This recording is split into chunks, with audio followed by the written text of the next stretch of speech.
Muy buenas tardes. De nuevo, muchas gracias a todos por apartar un tiempo de vuestra intensa jornada para compartir un mensaje. Os puedo asegurar que llevo orando todo el día para que sea reconfortante y venga de parte de Dios. Quiero compartir con vosotros un texto que se encuentra en el libro de Hebreos, en el capítulo 11, y que dice lo siguiente. Hebreos capítulo 11, versículos 24 y 25. Por fe, Moisés, ya grande, rehusó ser llamado hijo de la hija de Faraón y eligió antes ser maltratado con el pueblo de Dios que gozar de los deleites temporales del pecado. Es un texto bíblico, seguramente lo que voy a decir a alguna persona no le va a agradar, pero yo cuando algo aparece en la Biblia he aprendido a coscorrones que no merece la pena discutir.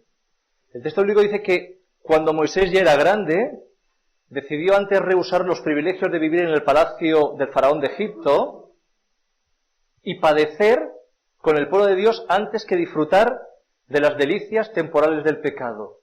Por más que nos pueda sonar un poco extraño, la propia Biblia reconoce que el pecado para el ser humano es algo delicioso. Moisés decidió rehusar a las delicias temporales del pecado por amor a Dios. Si lo dice la Biblia, yo no lo voy a discutir. Porque además creo que estaréis de acuerdo conmigo en que si cuando yo peco recibiera una descarga de 30.000 voltios y pudiera vivir a pesar de ello, creo que no volvería a pecar. Pero desgraciadamente el pecado nos agrada. ¿Cuántas veces hay cosas que están tan imbuidas dentro de nosotros que es muy difícil desprenderse de ellas? La propia Biblia dice que el pecado es algo delicioso. Pero cuidado, no acaba ahí. Dice que es una delicia temporal. Acaba el momento de placer y luego vienen momentos muy amargos. Dice Elena White que los ángeles nos contemplan y dicen que no entienden nada. ¿Cómo puede ser que Iván, con la experiencia cristiana que tiene, habiendo visto los milagros de Dios en su vida, continuamente va y peca? Sabiendo que el pecado produce un placer mínimo y que en cambio luego las consecuencias son muy amargas. Dice Elena White que para los ángeles del cielo es un espectáculo que no pueden entender.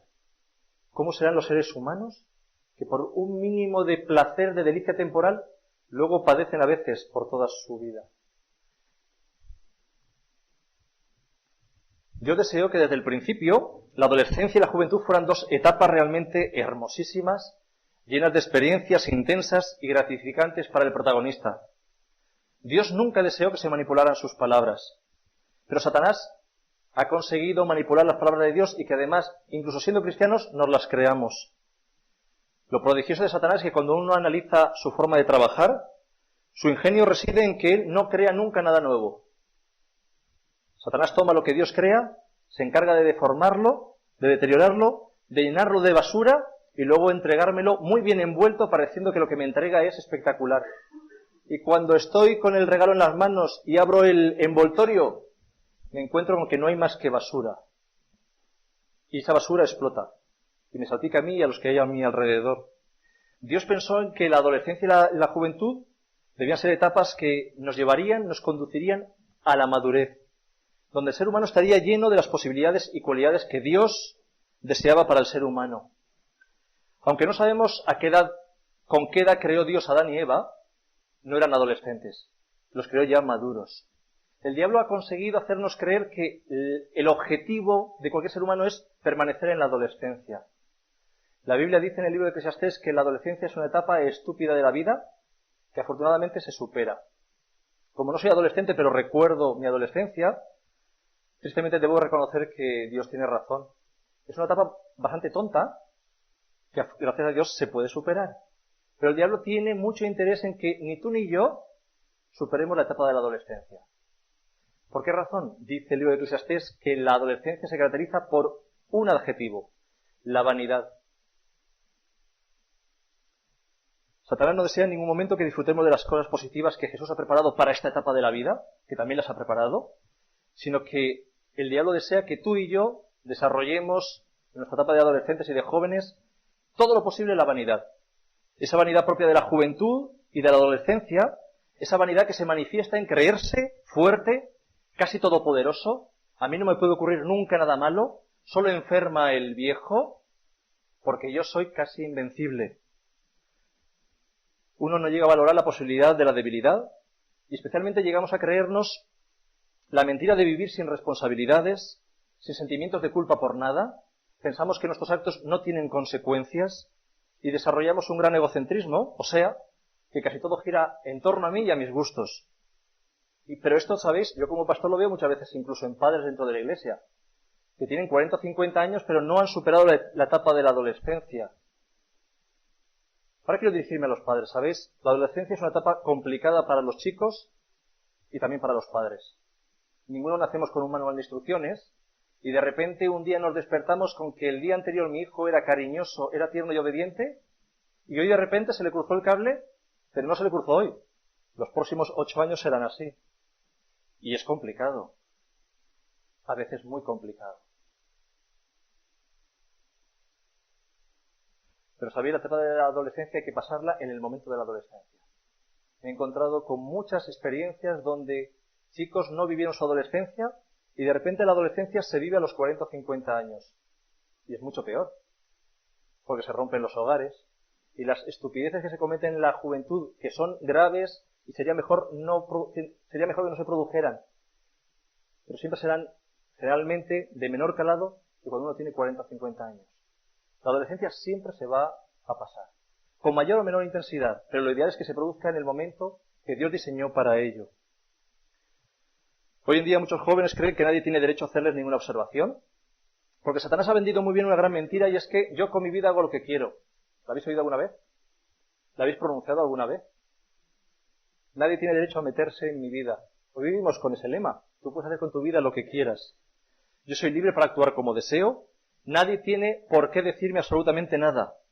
Y cada vez que un adolescente o un joven dice que no seas pesado, que no me cargues, no me calientes la cabeza, que hago con mi vida lo que quiero, el diablo se ríe a carcajada limpia. Porque cada vez que un adolescente o un joven cristiano dice que él hace con su vida lo que quiere, el diablo dice, pero serás imbécil. Cuando tú haces lo que quieres, estás haciendo lo que yo quiero porque te manejo. La Biblia no dice que hay 3 opciones.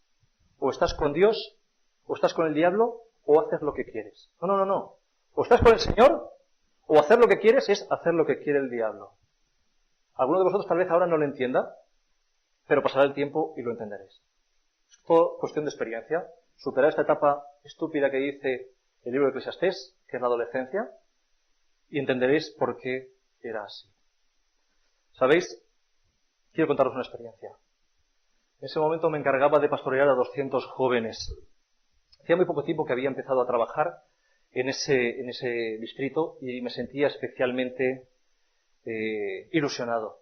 Me recibieron con mucho cariño, comenzamos a hacer planes de trabajo, comenzamos con las excursiones, los retiros, campañas de evangelismo, semanas de oración como esta, y la respuesta era extraordinaria. La verdad es que tengo que agradeceros porque la iglesia está a tope y es un martes. Qué grande es el Señor, ¿no? Bueno. Había un grupito de jóvenes con el que me encariñé de forma especial. Se pasaban todo el día haciendo deporte.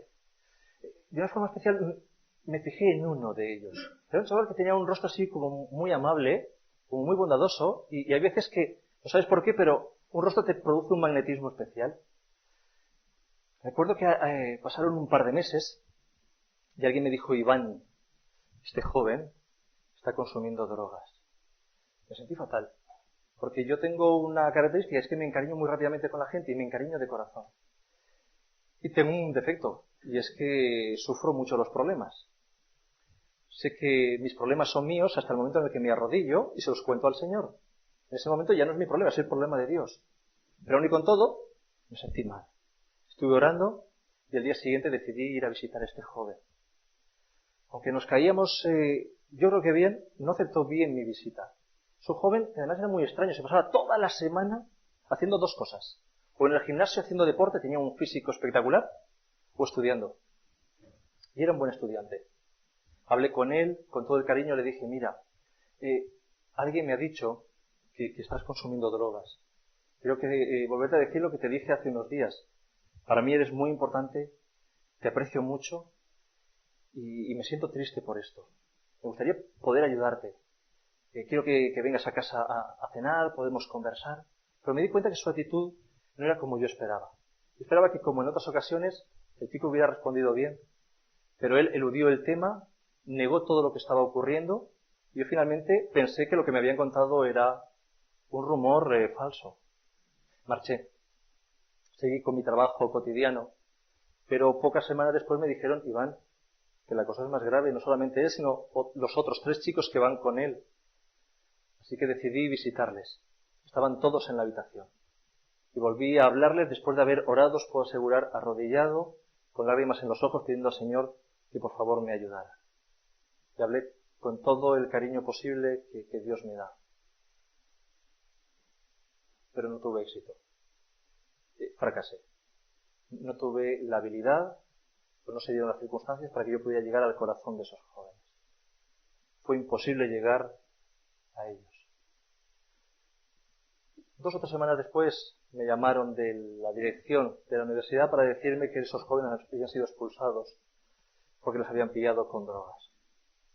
Yo les volví a visitar, hablé con ellos. Y después de hablar con ellos volví a hablar con el Consejo de Disciplina y les pedí que por favor me dieran 2 semanas. Que mantuvieran el voto de la expulsión, pero que me dieran 2 semanas para ver si yo podía hacer un poquito más de trabajo pastoral. Durante esas 2 semanas les visité todos los días. Pero no conseguí llegar a sus corazones. Les puedo asegurar que oré con intensidad. Porque vi que desde el principio del curso hasta ese momento ellos se habían degradado bastante. 2 semanas después, cuando había acabado mi tiempo, los volvieron a pillar con drogas y se tuvo que ejecutar la sanción. Yo ya no podía hacer nada. Los había defendido en una ocasión, les había visitado en muchas ocasiones, pero fracasé por completo. La universidad me pidió que yo me quedara hasta las 3 o 4 de la mañana, que vendría un autobús, los recogería y los llevaría a su país. Yo marché a hacer una visita, fui a casa, pegué una ducha porque tenía mucha tensión, me acosté un poquito para relajarme. Sobre la 1 de la mañana regresé al internado para intentar orar con ellos y despedirme. Cuando llegué al internado, toqué en la habitación y nadie abrió la puerta. Nadie contestaba. Abrí, me di cuenta que estaba la puerta abierta y me encontré a ese chico al que yo os puedo asegurar que quería de todo corazón, tumbado inconsciente sobre su propio vómito. Lo levanté como pude, lo llevé a la ducha, lo desvestí, lo aseé, con el agua fresca se recuperó un poco, lo llevé otra vez a la cama, se acostó y tomando la mano oré al Señor para que Él pudiera hacer un milagro en su vida. Llegó el autobús, les ayudé a subir el equipaje. Me despedí con todo el cariño, pero recibí una despedida fría. Ya nunca más supe de ellos, hasta el año siguiente.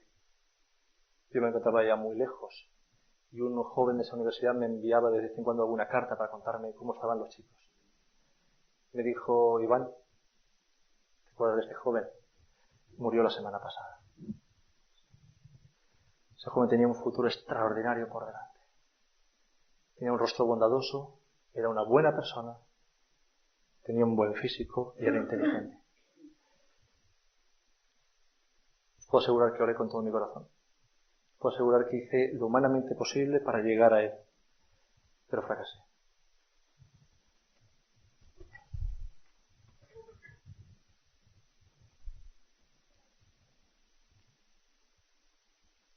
¿Sabéis? Todo se reduce al final a un concepto, que es el concepto de la vanidad. La vanidad del joven que se cree, todos nos hemos creído en algún momento, casi omnipotentes y todopoderosos. Esa vanidad que comienza en la adolescencia y que se prolonga muchas veces hasta la madurez. Permitidme que os hable en esta noche de 2 ejemplos bíblicos. Uno de ellos hablaré de una forma muy breve, de otro me voy a extender un poquito más. Estas 2 experiencias muestran cómo, por más que nuestro buen Dios nos dote de bendiciones extraordinarias, el ser humano es atraído hacia el mal de continuo a través de la vanidad. Un ejemplo que me marcó hace mucho tiempo y que quiero compartir con vosotros es el ejemplo de Absalón. Quiero compartir un primer texto. Si tenéis Biblias, acompañadme en la lectura de 2 Samuel, capítulo 14.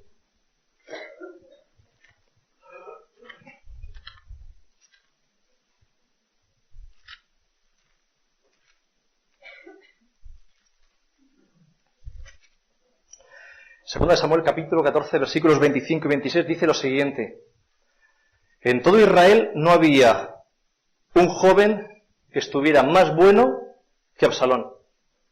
Excepto por el error de Absalón, parece que me están describiendo a mí. Desde la planta de su pie hasta la coronilla, no había en él un solo defecto. Cuando se cortaba el cabello, cosa que solamente hacía una vez al año, al final del año, porque le molestaba, su cabello pesaba más de 2 kilos. Fijaos qué descripción hace la Biblia de Absalón. Mínima, una descripción física. Dice que era un tío impresionante, guapísimo, hijo de rey. Así que permitidme que visualicemos la situación. Eres príncipe, ya tienes mucho ganado. Encima, el muy maldito es guapo. No tiene un solo defecto físico. Y tiene un cabello que es la envidia y hace babear a todas las adolescentes medio pavas que había en Israel en aquella época. ¿Cómo creéis que se sentía? ¿Era humilde? Es muy difícil controlar la vanidad siendo adolescente o siendo joven cuando las cosas te van muy bien. Su atractivo, unido a las continuas adulaciones que él recibía, lograron elevar su vanidad hasta niveles excelsos. Y sabéis, hay un principio que he aprendido en mi experiencia como cristiano: la vanidad siempre acaba en tragedia.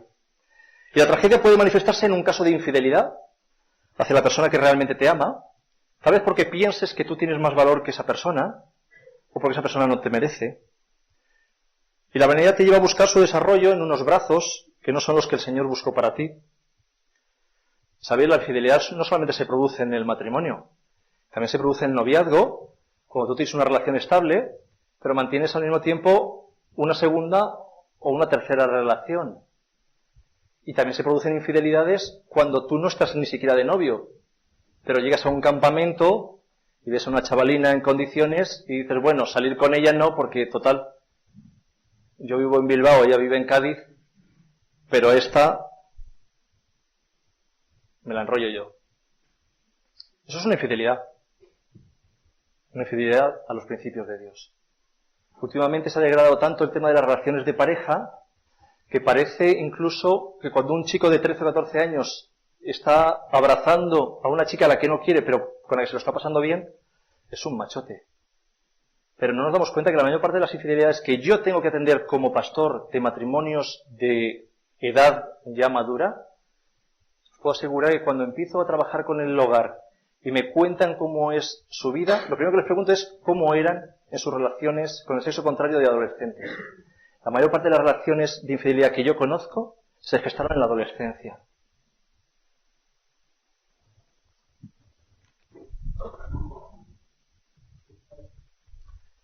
El caso de Absalón fue realmente dramático, porque sus propias cualidades físicas, que fueron el objeto de su vanidad y del culto que le rendían los que le rodeaban, le llevaron a la muerte.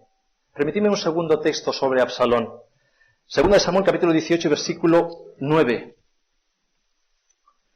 Segunda de Samuel 18:9 dice: Absalón se encontró con los siervos de su padre David, iba huyendo de ellos, iba sobre un mulo y el mulo entró debajo de una encina grande y espesa. Se le enredó su largo cabello en la encina y Absalón quedó ahorcado entre el cielo y la tierra porque el mulo siguió hacia adelante. La Biblia no se detiene a valorar este episodio. Pero ¿no os parece muy triste que una cualidad que Dios le regaló a Absalón, como es la belleza, en manos del diablo, a través de la vanidad, acabó convirtiéndose en su sentencia de muerte? Es muy triste ir a un entierro, pero si hay algo que me rompe el corazón y que me deja muchos días completamente hundido, es tener que oficiar el entierro de un niño o de un adolescente. Hay otro personaje que viene a mi memoria, uno de mis héroes infantiles, alguien que tenía una misión especial que Dios le había preparado. Dios, porque lo amaba como te ama a ti, le envió un llamado, pero la vanidad, iniciada en su juventud, acabaron con todos los planes que Dios tenía para él. Quiero hablaros de Sansón. ¿Quién no ha deseado ser amigo de Sansón? O tener un amigo Sansón en el colegio que te protegiera y te defendiera en condiciones. Sansón nació en un momento especial, en una de esas ocasiones en las que el pueblo de Israel se aparta una vez más de Dios. y Dios no puede hacer otra cosa más que permitir que los filisteos acobarden durante 40 años al pueblo de Israel.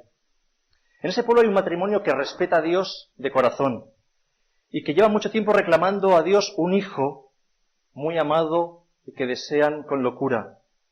Jesús mismo se les aparece, dice el texto bíblico, y le dice que tendrán un niño y que será nazareo. El nazareo era alguien que estaba apartado para el ministerio de Dios. Y tenía unas cualidades, debía cumplir unos requisitos muy especiales. Y Dios tenía para él ser el libertador del pueblo de Dios contra los filisteos. Permitidme que leamos un primer texto, libro de Jueces, capítulo 14.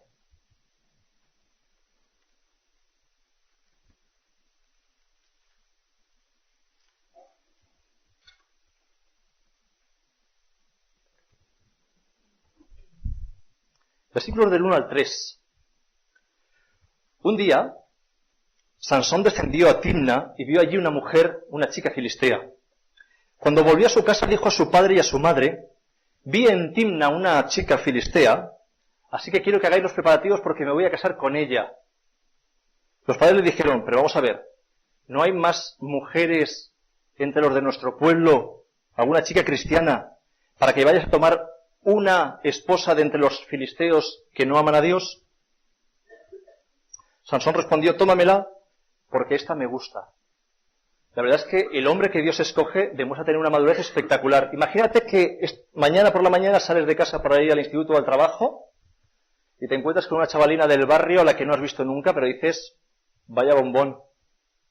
Y llegas a mediodía para comer y hablas con tus padres de la comida y le dices: mirad, voy a llamar al pastor esta tarde porque el sábado me voy a casar.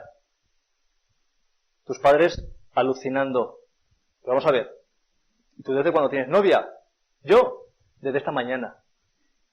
Pero vamos a ver, ¿pero no te das cuenta que eso es una locura? Papá, mamá, me caso porque me gusta. El hombre que Dios escoge para realizar una misión. Versículos del 4 al 10. Sus padres no sabían que esto venía del Eterno y que él buscaba ocasión contra los filisteos que en ese tiempo dominaban a Israel. Así Sansón descendió con sus padres a Timna. Cuando llegaron a las viñas de Timna, un leoncillo vino rugiendo hacia él. El espíritu del Eterno descendió sobre él, y Sansón despedazó al león como quien despedaza a un cabrito, sin tener nada en la mano, y no se lo contó a su padre ni a su madre de nada de lo que había hecho. Llegó pues y habló a la mujer que había agradado a Sansón. Un tiempo después, cuando volvió para casarse, se apartó para ver el cadáver del león, y vio dentro un enjambre de abejas y un panal de miel. Lo tomó y se lo fue comiendo por el camino. ¿Sabéis? Como nazareo, no debía tocar ningún animal muerto, no debía consumir alcohol, no debía ir a ningún lugar donde hubiera prostitutas, y no debía cortarse el cabello.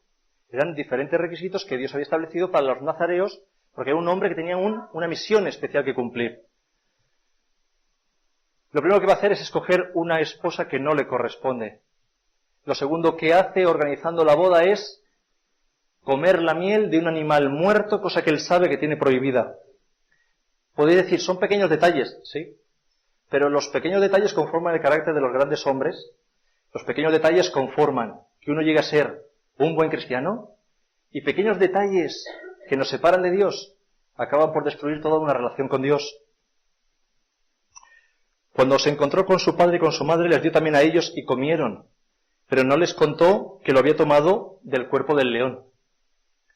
Llegó pues su padre a casa de la mujer, y Sansón, dice en la versión española, dio allí un banquete. Pero en hebreo, la expresión que se utiliza es la siguiente: Sansón acudió a un lugar donde se daba de beber, según la costumbre de los jóvenes. Fue un fiestorro, una despedida de soltero, fue un botellón, dice el texto bíblico. Escogió a alguien que el Señor no tenía para él, comió y tocó un animal muerto, cosa que tenía prohibida, fue a una discoteca, de esto hablaremos mañana, pero tampoco era lo que Dios deseaba, y estuvo allí con los amigotes filisteos que acababa de conocer, disfrutando del alcohol.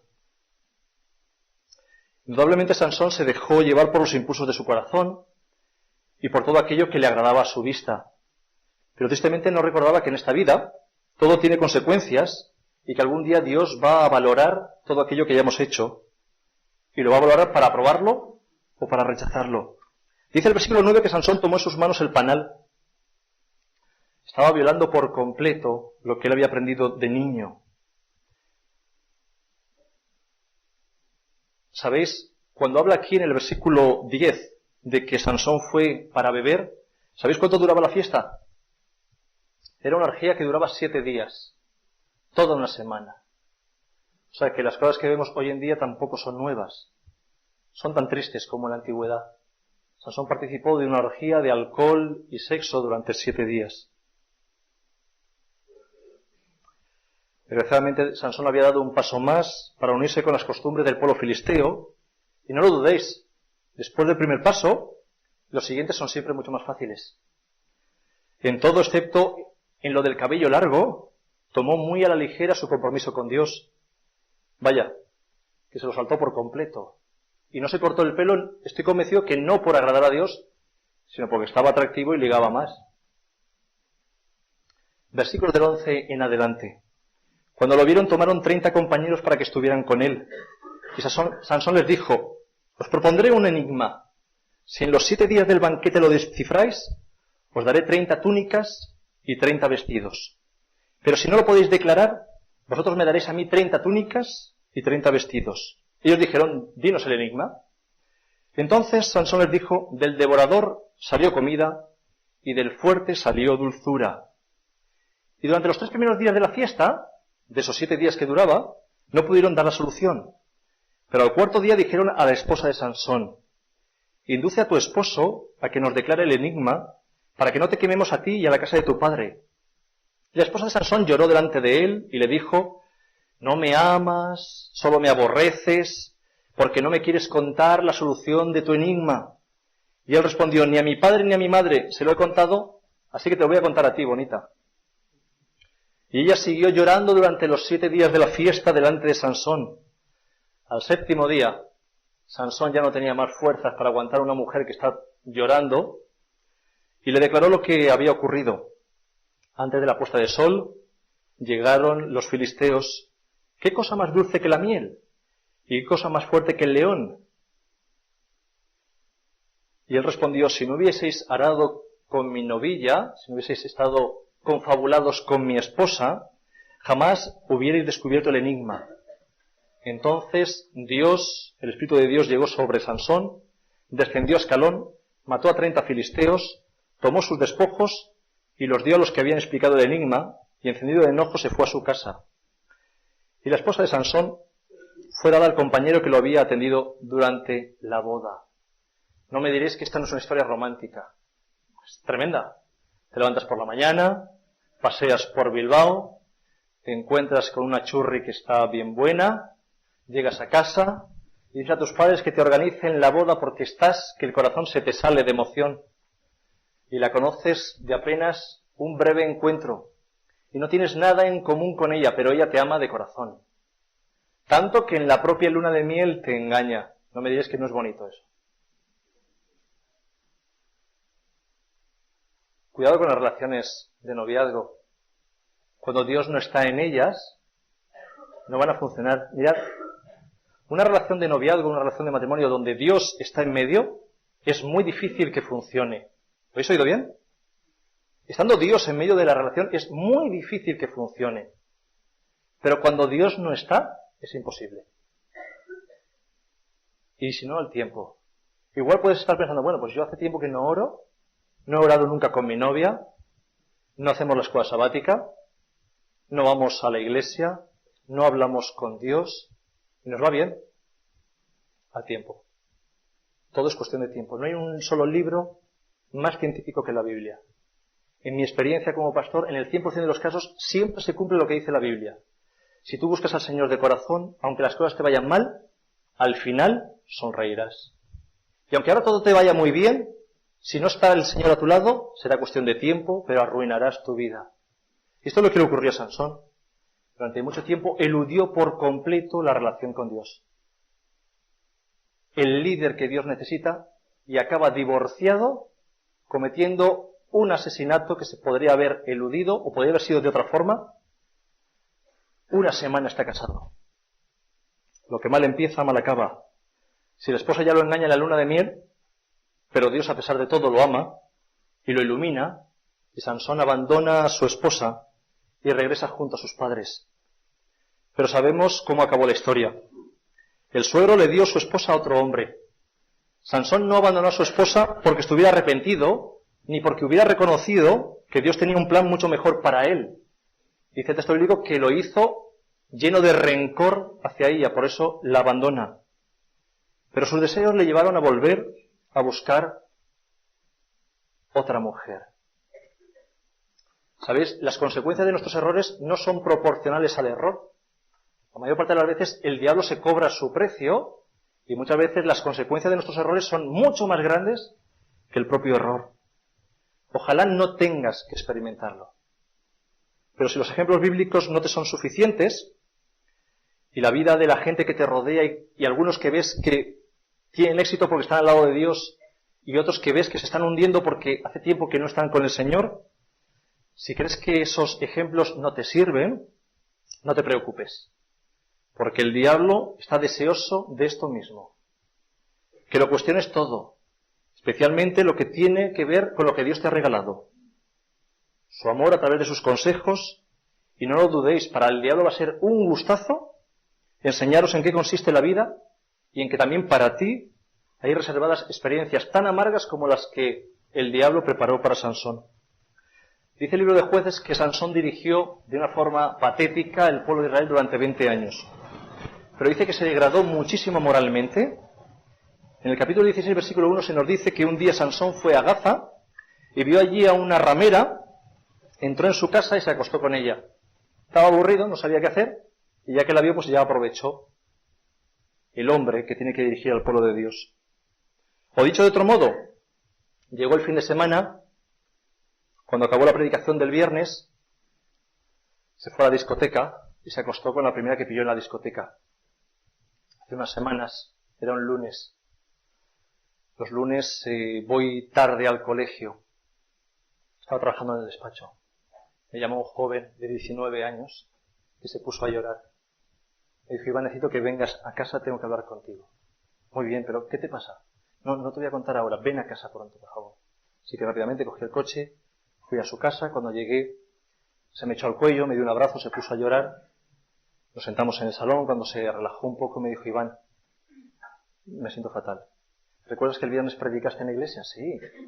¿Recuerdas que delante de mis padres me diste un abrazo y les dijiste que me querías mucho y que estabas muy orgulloso por las cualidades que tenía? Claro. Cuando yo me sentí fatal cuando me abrazaste porque al acabar el culto me fui a la discoteca. Ahí tomé unos cubatas, me tomé un par de pastillas para aguantar toda la noche. Me enrollé con una y me descontrolé tanto que fui a un reservado y me acosté con ella. El sábado por la mañana me viste en la iglesia. Incluso me preguntaste: oye, tienes mal aspecto, ¿has pasado mala noche? Yo solo me dije: si tú supieras. Pero el sábado, cuando acabó el programa, me volví a arreglar, me fui a la discoteca, me acosté con 2 en el reservado. Esta mañana, cuando me he despertado, he recordado algunas escenas de lo que había ocurrido. Me siento fatal porque me he dado cuenta de que a ninguna de las 3 les pregunté cómo se llamaban.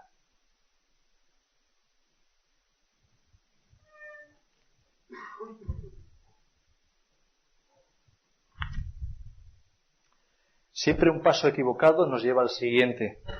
Sansón había cometido su primer error al elegir malas compañías en su juventud. Y el resultado trágico fue un patético matrimonio con una mujer filistea. Y de ahí en adelante descendió más y más en su degradada escala de valores.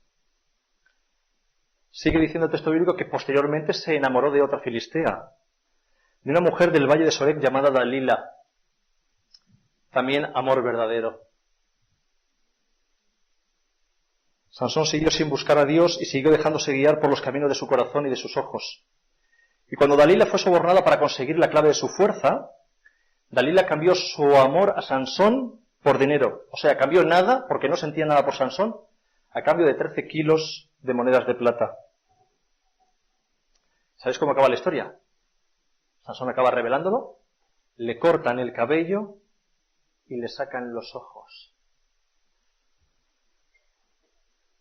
Le ocurre lo mismo que con la primera esposa, pero ahora el drama es mayor. Tiene claras pruebas de que esa mujer no le ama, pero no se aparta del lugar peligroso.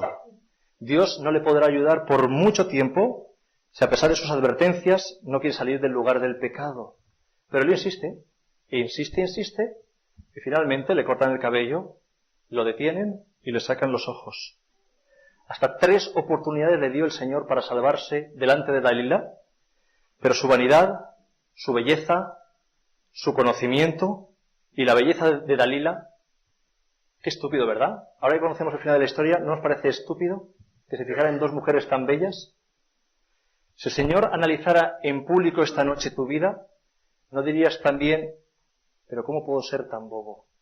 ¿Cómo he podido pecar y caer en este aspecto y en este aspecto y en este aspecto? No nos diferenciamos de Sansón en mucho. Igual nuestros pecados van en otra línea, pero desgraciadamente también caemos porque nos apartamos de Dios. Dios durante mucho tiempo toleró la insensatez de Sansón, pero cuando rompió por completo lo único que le quedaba del voto de fidelidad, que era lo del cabello, Dios le retiró su bendición y su protección. El cabello de Absalón, que fue el objeto de su culto y de vanidad, acabaron con él. Y el profano deseo de Sansón de contemplar niñas bonitas que no eran para él, acabaron con una experiencia pecaminosa tras otra. Y al final perdió los ojos. Y acaba la historia donde Sansón está moviendo como un mulo un molino, haciendo una actividad destinada a los animales, una actividad vejatoria y humillante. Pero ¿sabéis? Sansón allí, sin ojos, por primera vez en su vida, vio cara a cara a Dios, conoció al Dios verdadero, reflexionó y reconoció la degradación a la que él había llegado. Y yo me pregunto, ¿por qué obligamos continuamente a Dios a tener que aplicar un plan B, que siempre es un parche, en lugar de seguir de forma cariñosa el plan original que Dios tiene para nosotros, que es extraordinario?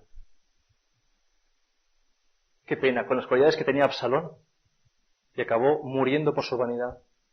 Qué triste puede llegar a ser que todo lo bueno que Dios le regaló a Sansón, con lo que él había disfrutado viendo niñas bonitas con sus ojos, y que tuviera que llegar a perder los ojos para encontrar y ver cara a cara a Jesús.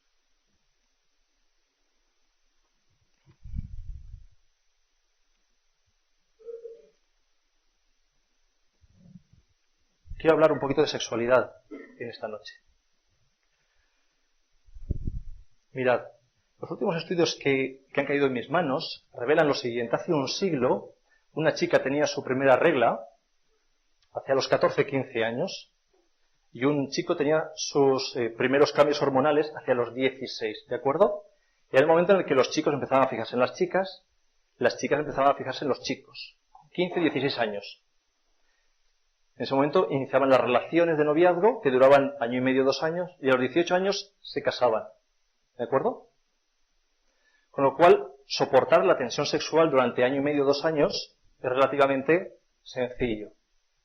Pero hoy en día las cosas son de la siguiente forma. Debido a la alimentación que tenemos, que está saturada de hormonas, la edad media, según la Organización Mundial de la Salud, de la primera regla en las chicas son los 10 años y medio, 11 como mucho.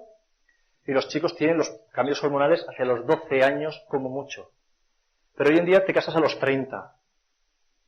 Daos cuenta. Físicamente, fisiológicamente, el cuerpo te está pidiendo acariciar y tocar al sexo contrario con 11 o 12 años, pero el cerebro no ha madurado para ello. Y además hay un ingrediente que complica la cosa, es que tardarás 18 o 20 años en poder casarte. ¿Quién aguanta esa presión? No es nada sencillo. El tiempo que estuve viviendo en Suiza, recuerdo que en cierto momento cayó en mis manos un informe que había hecho el gobierno suizo que indicaba que el 90% de los adolescentes suizos han pensado o intentado en suicidarse por lo menos una vez. Los chicos entre 14 y 20 años, el 90% de los jóvenes y adolescentes del país. ¿Cuál es la razón? Suiza es un país muy rico que intenta imitar el estilo de vida de Estados Unidos, pero con mejor nivel económico incluso que en Estados Unidos. Está instituido, esto lo he visto yo, que en el viaje de fin de curso de primaria, con 14 años, cuando los chicos y las chicas llegan a los albergues en los Alpes y descienden del autobús, las profesoras están dando la píldora a las chicas y los profesores los preservativos, porque está instituido que es el momento de perder la virginidad. Yo lo he visto con mis ojos, que al regresar del viaje, el padre abraza a su hijo y le dice, machote, ¿con cuántas? A los 17 años, de media, 17-18 años, los hijos se emancipan, ¿vale? Van a vivir solos a un apartamento que pagan los padres. ¿Estudian o no estudian? ¿Vosotros creéis que es normal, que es saludable que un jovencito en una sociedad que le ofrece todo, esté solo el hijo con 17 años teniendo dinero de papá en el bolsillo? Así que os podéis dar cuenta de cómo viven. Durante 3 o 4 años solamente se dedican a vivir el mundo del alcohol, de la noche, y pasan por sus camas muchas chicas. El país que tiene el índice de bisexualidad más grande de todo el mundo es Suiza. Cuando estos chicos llegan a los 20-21 años, están tan hartos de tantas chicas donde nunca hubo amor, que empiezan relaciones homosexuales. Eso les lleva a desear morirse porque no hay ningún plan de vida. Es un caos completo de vida. Mirad, yo podría daros infinidad de argumentos para que posterguéis la decisión de tener relaciones sexuales hasta el matrimonio. Y os quiero regalar un argumento que es bíblico, aunque no aparece en la Biblia, y que a mí me ayuda.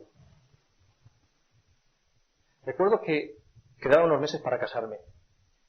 Mi novia me decía que soñaba con el día de la boda. Yo tenía pesadillas con el día de la boda. Tenía muchas ganas que pasara el día de la boda, muchas ganas. Y recuerdo que el sueño que yo tenía era el siguiente. Llegaba el día de la boda, estaba la que es mi esposa preciosa. Yo estaba como podía, pero estaba, era lo importante. Comenzaba a sonar la música, entrábamos mi madre y yo, estábamos esperando. De repente sonaba la marcha nupcial, entraba mi esposa con mi suegro, todo el mundo se levantaba, miraba a la novia, comenzaban los cuchicheos, pues va guapa, pues estas cosas. Cuando llegábamos los dos al frente de la plataforma, cesaba la música y todo el mundo espera que salga el pastor. Pero el pastor no sale. Y el pastor no sale y van a buscarlo y el pastor no está. Pero los hermanos comienzan a cuchichear, pues sí, ya sabíamos que el pastor, ya sabemos cómo es. Pero de repente se abre la puerta y quien aparece es Jesús. Pasada, ¿no? Dice la Biblia, y el Espíritu profecía, que si no hubiera existido el pecado, el plan de Dios es que Jesús hubiera sido el único pastor que hubiera existido. Y como pastor, solo tenía que hacer 2 cosas. Predicar los sábados y casar. ¿Nos parece que sería extraordinario que fuera el propio Jesús quien pudiera casarnos? Y cuando llega Jesús y toma el micrófono, está todo el mundo arrobado. Y Jesús comienza a hablar con una voz que jamás hemos escuchado. A veces me quedo emocionado escuchando voces de algún locutor que tiene una voz, es un regalo de Dios, patético al lado de la voz de Jesús. Con una mirada como jamás hemos recibido. Y Jesús dirige una predicación a mi esposa y a mí como jamás nadie puede imaginar. Estamos súper emocionados. Pero es una pesadilla. Porque me despierto y me doy cuenta de que eso no es real. El diablo se cobró un alto precio. No solamente nos ha destrozado la vida a ti y a mí, se ha destrozado a Dios. Si hay alguien que ama las relaciones de amor sinceras, es Dios. Si hay alguien que deseaba estar en cada una de las bodas, es Jesús. Pero el pecado impide que Jesús baje a la tierra físicamente. Es verdad que está a través del Espíritu Santo, pero no es lo mismo. Jesús hubiera deseado ser el único pastor de bodas. Y Jesús es el que más me ama y no puede estar. Normalmente en las bodas, la pareja de novios invita, ¿a quién invita? A los familiares y a los amigos que más te aprecian, ¿sí o no? Pero tú y yo sabemos como cristianos que no hay nadie que nos aprecie más que Jesús, ¿sí o no? Y Jesús ese día no estará en la boda. Y el diablo se ha cobrado un precio con Jesús. Jesús desearía lanzarse y venir a tu boda, pero no puede venir. Y luego, después de la predicación, viene el convite. ¿Y quién asiste al convite? Los familiares y la gente que más te quiere. Y Jesús, lo dice el texto bíblico muy claramente, que a él le encantaban las fiestas, no puede estar en la ceremonia ni tampoco en el convite. En la mayor parte de las culturas, los amigos y los familiares hacen buenos regalos a la pareja, ¿sí o no? ¿Por qué razón? Porque te quieren, porque es un momento especial y quieren compartirlo contigo también con un detalle material. ¿Hay alguien que te quiera más que Jesús? No. Y Jesús dice, bueno, el diablo me impide estar en la predicación de Iván, me impide predicarle, me impide compartir el banquete con él, pero hay algo que no le voy a consentir al diablo. Yo tengo un regalo de bodas para él. Y acaba el convite. Y llega el momento que yo estaba esperando. Despedir a los invitados y subimos a la habitación del hotel. Y la novia se pone guapísima, se pone algo, no lo voy a describir, y el chico se pone algo, no se pone nada, que tampoco pasa nada.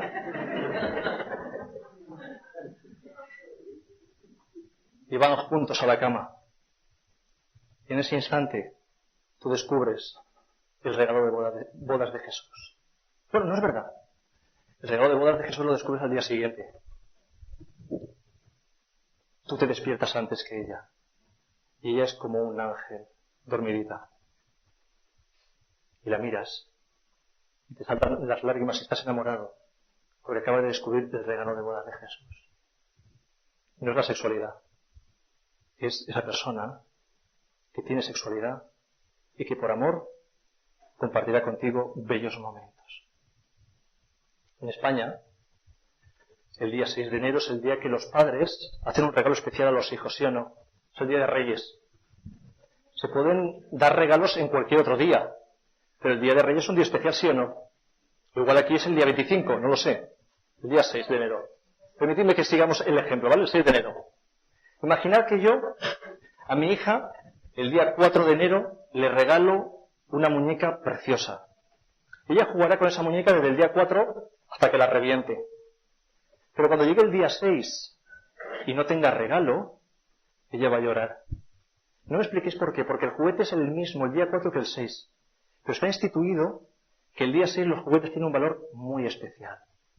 Y un padre que ama a su hijo y que tiene posibilidades, da el regalo con el mismo valor, pero en un día que está previsto que va a tener un sentido muy especial. Y sabéis, si hay alguien que cuida los detalles es Dios. Y Dios que me ama me dice, Iván, desde los 14 años tienes posibilidades de abrir el regalo, pero te amo tanto que te pediría que esperaras al día de Reyes, a la noche de bodas. Físicamente va a funcionar igual, si se abre antes como si te esperas. Las sensaciones físicas pueden ser muy similares, pero Dios ha prometido una bendición para aquel que espere. Mira, yo no me acosté con mi novia antes de casarme. Y os lo cuento porque no tengo ningún mérito. No soy mejor cristiano que el que no pudiera esperar.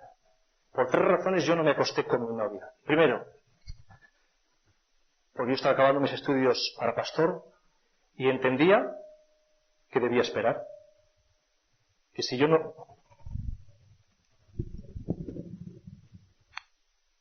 Disculpad.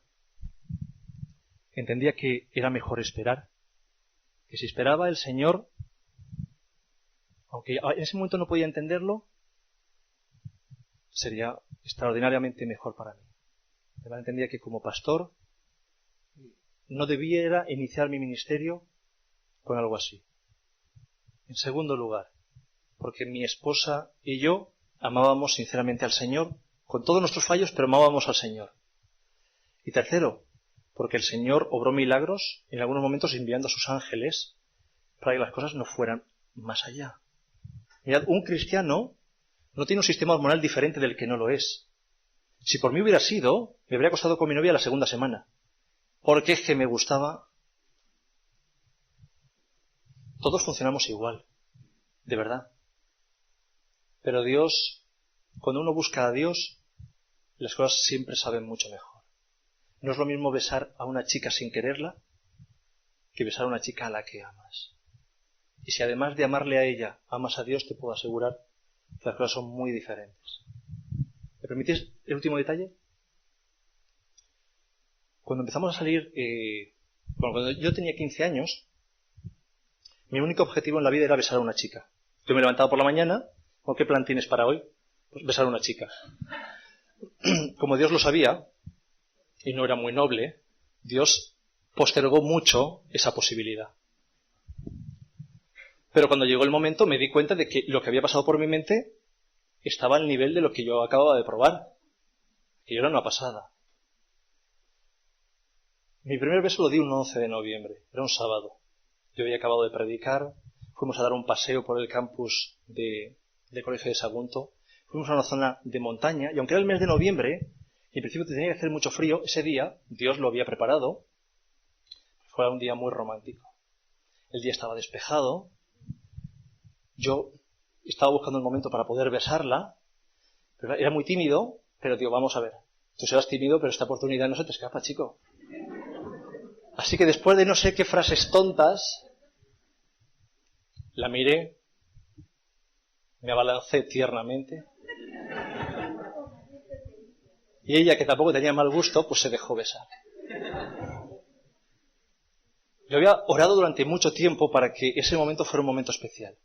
Lo que os voy a contar os va a parecer muy cursi, porque entiendo que las cosas de pareja, cuando uno no las vive, son casi vomitivas. Pero os lo vais a escuchar.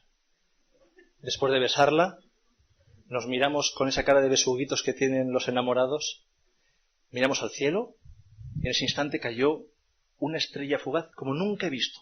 Enorme. Entonces aquí salió un machote romántico. La miré y le dije, cariño, ¿sabes lo que es eso? Me dijo, una estrella fugaz. Digo, no. Eso es una lágrima de Jesús por nuestro amor.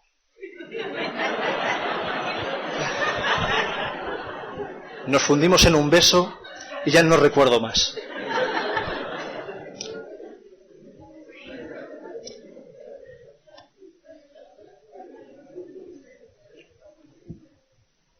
A pesar de todo,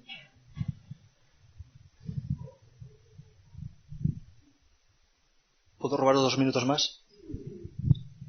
Recuerdo a Gonzalo. Gonzalo era un chico de 17 años. Un adventista que estaba en el internado donde yo servía como pastor. Era un chico... La verdad es que la mayor parte de la gente con la que trabajo me roba en el corazón. Este chico me robó el corazón. Era muy pícaro, era muy sinvergüenza, pero era tan simpático. A mí me gustaba visitar su habitación donde había otros adolescentes y compartir pues aventuras, algunas pillerías que yo también había hecho en mi adolescencia, y siempre reconducir la conversación para hablarles acerca del amor de Dios. Y el chico se encariñó conmigo. Pero ese chico no era creyente, no tenía nuestros principios, y tenía relaciones sexuales con frecuencia y consumía drogas. Yo tardé bastante tiempo en saber eso. Pero cuando lo supe, a pesar de que era evidente que tenía en su rostro algunas marcas que demostraban que no estaba bien de salud, hablé con él. El chico fue muy afectuoso. Comenzamos a estudiar la Biblia juntos y el chaval respondía muy bien. Recuerdo que pasaron los meses, éramos ya grandes amigos. Y me dijo Gonzalo, Iván, mi madre va a venir este fin de semana para verme y le hablo de ti, quiere conocerte. Cuando llegó, me buscó, me dijo, acompáñame al hotel para saludar a mi madre. Cuando me vio su madre, no me conocía de nada, pero nunca me han dado un abrazo donde me hayan estrujado más y me hayan comido a besos que yo estaba que no sabía cómo reaccionar. La mujer se le llenaron los ojos de lágrimas y me dijo que a pesar de que su hijo estaba en una situación en la que prácticamente aquello era irreversible, dado el grado de deterioro que tenía, el haberse encontrado con Dios y con personas que le trataban con cariño y no le señalaban, le había dado la vida. Aunque con 15 años yo creía que lo máximo a lo que yo podía aspirar era un beso, y aun cuando es verdad que un beso que te dan por amor es una pasada, debo confesarlo. Luego he tenido otras experiencias que me parecen aún mejores que un beso de una chica. cuando un joven que ha atravesado experiencias terribles, que prácticamente nadie le soporta, que prácticamente está desahuciado, y tú oras al Señor y inicias una relación de amistad genuina, y comenzáis los dos a estudiar la Biblia, y ambos estáis compartiendo cómo Dios actúa en nuestras vidas. Y al final del curso, recuerdo que yo estaba durmiendo, y alguien llamó de madrugada sobre las 3 de la mañana a mi casa. A las 3 de la mañana hay que levantarse. Abrí la puerta. Y era este joven. Me dijo: Iván, que aunque no te lo he dicho ahora, no podía esperarme hasta mañana. Que me he pasado desde que me acosté orando y que me he dado cuenta de que yo también amo a Jesús. No sé si lo habéis experimentado alguna vez, pero os puedo asegurar que mucho más sublime que la sensación de un beso dado con amor es cuando alguien te dice: gracias por ser mi amigo y gracias por compartir el amor de Dios, porque yo también amo a Jesús. No hay ninguna sensación que se pueda comparar a eso, os lo puedo asegurar. Y le doy muchas gracias a Dios porque son experiencias que uno no merece, pero que Dios nos regala. Deseo que Dios dirija por completo vuestras vidas. Deseo que hagáis las cosas lo mejor posible para que Dios pueda bendeciros como merecéis y necesitáis. Y quiero deciros algo, porque si acabara aquí no acabaría bien la historia.